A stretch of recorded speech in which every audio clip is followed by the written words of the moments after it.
કેમ છો મિત્રો? આજે 16 જૂનના અગત્યના કરંટ અફેરની ચર્ચા કરીશું જે પરીક્ષામાં આવી શકે છે.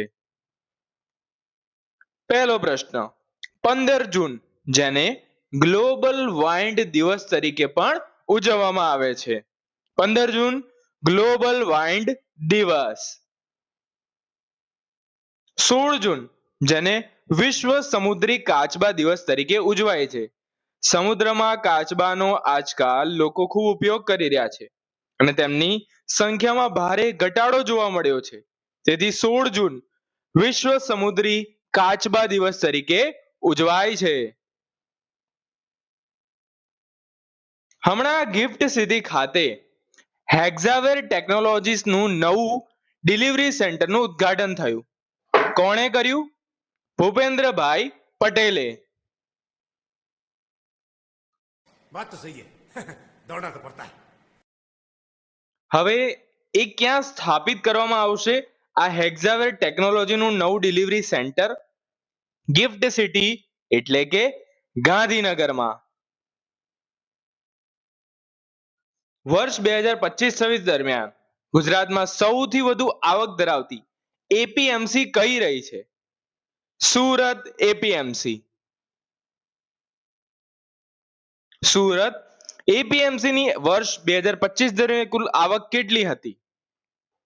51.9 કરોડ.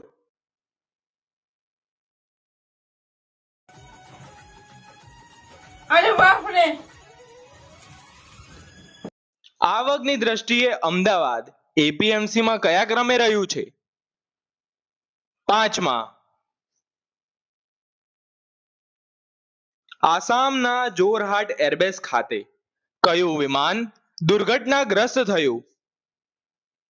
AN-32. AN-32 કયા પ્રકારનું વિમાન છે? પરિવહન વિમાન.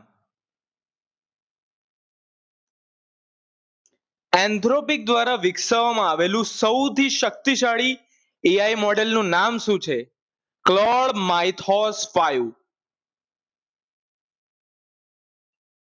ઓક્સફોર્ડ યુનિવર્સિટીના હિટ એન્ડ રિસ્કમાં પહેલું સ્થાન અમદાવાદનું છે. વિશ્વમાં કહે તો બીજું અને ભારતમાં કહે તો પહેલું સ્થાન અમદાવાદનું છે હિટ એન્ડ રિસ્કમાં. ભારતના આગામી chief of the army staff કોણ બનશે? ધીરજ શેઠ.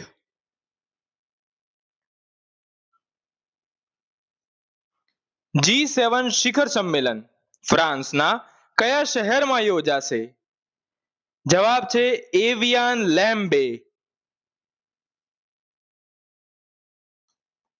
મુંબઈ આંતરરાષ્ટ્રીય ફિલ્મ મહોત્સવની કેટલામી આવૃત્તિનું આયોજન કરવામાં આવ્યું હતું? 19મી. આ હતા આજના અગત્યના કરંટ અફેર. વિડીયો પસંદ આવ્યો તો લાઈક કરજો, સબસ્ક્રાઇબ કરજો. ધન્યવાદ.